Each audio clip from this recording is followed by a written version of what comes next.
আমরা এই তো ঢাকাতে মগবাজার থেকে আসছি। আজকে সপ্তমী বিহিত পূজা, ভালোই লাগছে।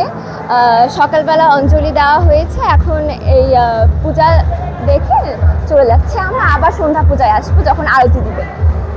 সারাদিন কোথায় কোথায় গিয়েছিলেন? সারাদিন আমার কোথাও যাওয়া হয়নি, কারণ আমার ক্লাস ছিল যেহেতু ইউনিভার্সিটি। মা এসেছিল, বাট আমি সকালে দেখে চলে গিয়েছি, আবার এখন আসলাম। আপনি একটু জানাবেন কেমন গেল আজকের দিন, সারাদিন কি করলেন? আজকের দিনটা খুবই ভালো গেল আমার জন্যে। আমি 11টার সময় আসছি, পূজা দেখলাম, অঞ্জলি হলো, তারপরে বিভিন্ন রকম ধর্মীয় সাংস্কৃতিক অনুষ্ঠান হলো, তারপরে হলো, সব কিছু হওয়ার পরে প্রসাদ বিতরণ হলো, প্রসাদ খেলাম। এই আছি আর কি, খুব ভালো আছি, খুব ভালো। সারাটা দিন এখানে আছি। আমাদের শারদীয় দুর্গোৎসব শুরু হয়েছে আজকে মহাসপ্তমী। সপ্তমী পূজায় আমরা সকালবেলা সুন্দর শাড়ি, নতুন শাড়ি পরে তারপরে পূজা মণ্ডপে আসলাম। উপোস থেকে অঞ্জলি নিলাম, মায়ের পুজো হলো, তারপরে আমরা অঞ্জলি নিলাম, প্রসাদ খেলাম। আজকে দুপুর পর্যন্ত আমরা এইটাই করলাম। বিকেলবেলা সমস্ত মণ্ডপে যাব পুজো দেখতে, প্রতিমা দেখতে। এখন এই আজকের দিনটা এইভাবেই যাবে।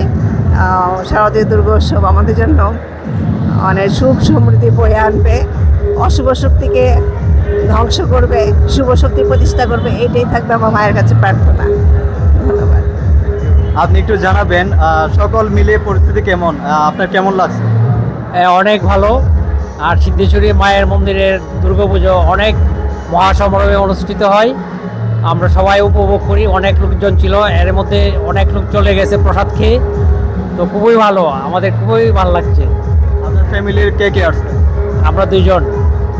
আমরা দুজনে এসেছি। আপনার ছেলে আমেরিকা থাকে।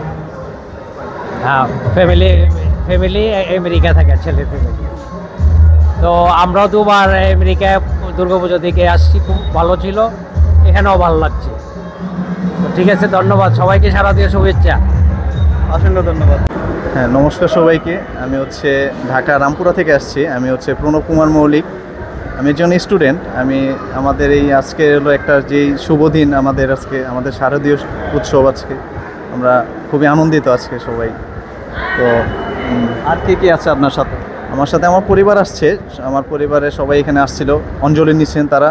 এখন প্রসাদ বিতরণের পরও তারা এখন আসতেছে, ঘোরাঘুরির মধ্যে আছে। আপনি একটু জানাবেন আপনার অন্য বছরের তুলনায় এবছর কেমন লাগছে, মানে নাকি অন্য বছর খুশি বেশি ছিল না এবছর বেশি? নমস্কার সবাইকে, আমার নাম দীপ ঘোষ, আমি একজন স্টুডেন্ট। অন্যান্য বছরের তুলনায় পূজার আমেজটা এবার একটু ভালো লাগতেছে। এবার আগের বছরের তুলনায় পূজা এবার একটু বেশি আনন্দ করা হইতেছে সবার সাথে, ফ্যামিলির সাথে। এই মোটামুটি আগের বছরের তুলনায় এখন একটু ভালো। আমার নাম অরিত্র দাস, রামপুরা মহানগর প্রজেক্ট। আমি এসেছি মার সাথে, আত্রয়ীর সাথে। 7 দিন আমরা এটাতে আমরা বসলাম, পূজাতে দেখলাম। আমরা এখন ঘুরতে যাব। আমরা আসছি আজকে রামপুরা থেকে। যদিও কালকে আমরা রামপুরা থাকবো না, কালকে শ্বশুরবাড়িতে চলে যাব নারায়ণগঞ্জে। আর অনুভূতিটা হচ্ছে যে ছোটোবেলায় যেরকম মজা করতাম, সেই মজাটা এখন বড় হওয়ার সাথে সাথে দায়িত্ব আসলে বেশি বেড়ে গেছে। এখন আর মজাটা সেটা ফিল হয় না। দায়িত্ব যে বাচ্চা কাচ্চা নিয়ে আসছি, বাচ্চা কাচ্চাকে টেক কেয়ার করা, ওদেরকে দেখে রাখা, কোথাও না ভিড়ে বার হারায় যায়। তো সেটার জন্য হচ্ছে দায়িত্বটা বেশি মজার তুলনায়। এই হ্যাঁ, একদম আনন্দটা আগের চেয়ে অনেক কমে গেছে। তারপর সব মিলে কেমন এনজয় করছেন? হ্যাঁ, খুবই ভালো এনজয় করছি। আর যেহেতু আমি একটু টুকটাক গান টান করি, তো আজকে বিকালে আমার গানের প্রোগ্রাম আছে, তো ভাবলাম এর আগে বাচ্চাদেরকে নিয়ে একটু ঘুরে বেড়াই, দেন তারপর বিকেলবেলা আমি আমার প্রোগ্রামে চলে যাব। তো আপনাকে শুরুতে বলা উচিত ছিল শারদীয় শুভেচ্ছা সবাইকে, তো আমি এটা শেষেই বলে দিলাম। সবাই অনেক ভালো থাকবেন, পুজো অনেক ভালো কাটুক। Thank you.